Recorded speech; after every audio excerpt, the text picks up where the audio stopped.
দিয়ে মাছগুলো হলুদ লবণ মাখিয়ে ভেজে নেব। এই আলুগুলো অল্প সিদ্ধ করে রেখেছি, বেগুন কেটে রেখেছি, আর এখানে আছে আদা, জিরে, শুকনো লঙ্কা, পাকা লঙ্কা, লবণ হলুদ মাখিয়ে নিচ্ছি মাছটা।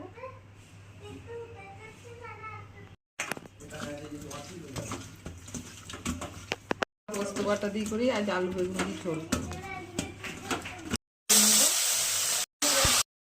ভাজা হয়ে গেছে, তুলে নিচ্ছি। ঠিক আছে, তুলে নিলাম মাছ। কড়াইয়ে তেল দিলাম,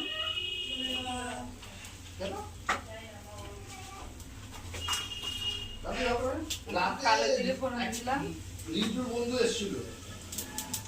একটা শুকনো লঙ্কা দিলাম,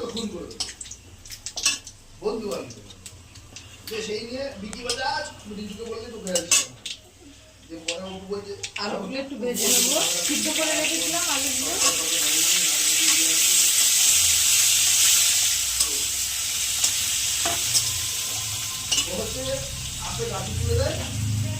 ঠিক আছে, এবার মশলাটা দিয়ে দিচ্ছি, আদা, জিরে, লঙ্কা বাটা।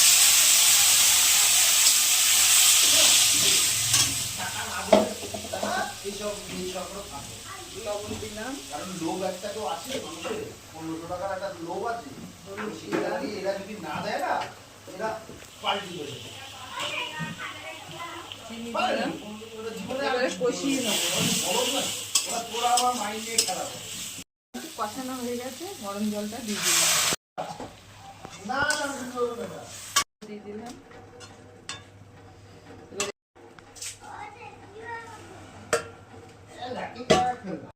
দিয়ে দিলাম, ঝোল হয়ে গেছে।